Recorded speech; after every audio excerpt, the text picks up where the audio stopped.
Well, we just had the results in from the last set of local elections last week on Thursday, and they've gone really well. The Greens have got another huge batch of councillors in, the largest percentage increase of any party, which is good. The Tories have lost hundreds, which is brilliant. Everyone's happy, really. I mean, it's a fair sign of how the media in this country is run that you won't have heard about well, you may have briefly heard, but the main story isn't about how many hundred councillors the Tories have lost. It's about Keir Starmer and his drinking, which is a subject for another day. But I just wanted to say thank you to everyone who voted. Local elections are important, as we were talking about. And actually, when you see some of the results, talking as a Green candidate of the past and future, it's amazing how in some areas, in some wards, we've gone from sort of never standing before or not standing the last time to actually winning the ward with a swing of sort of 50 or 60%. It just goes to show what you can do. Never believe anyone when they say your vote's wasted. The only wasted vote is a vote for somebody you don't really believe in because you're told that it's them or some worse candidate. So always vote for the people you believe in, because you can win. You can go from nowhere to winning. So brilliant, all good news. Obviously, it could be better.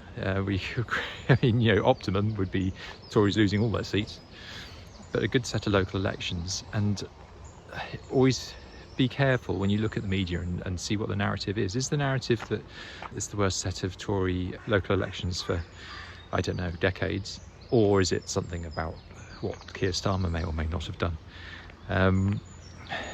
Who's setting that message, and why is a story about something that the police investigated about Keir Starmer months ago and then closed the case? Why has that suddenly come up again?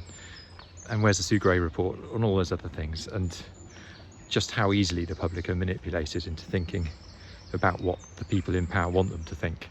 Now, I'm not blaming any particular media organisation particularly, because they all have to follow what the others do to a certain extent.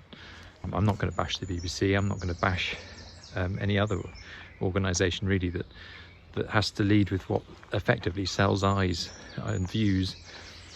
But we do need to have a consideration in this country to maybe changing the law into publishing the association between people who run various media organisations and people who are in power, and full visibility. I'm not saying we should censor the media.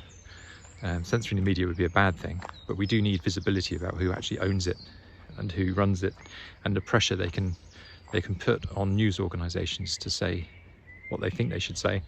And then, of course, you get people like Channel 4 who have been very good. Channel 4 News is one of the best news, and now look, Channel 4 are being sold off by the Tories as a sort of punishment. You can bet their news programme is going to be shorter if it has to exist in a more cutthroat commercial space.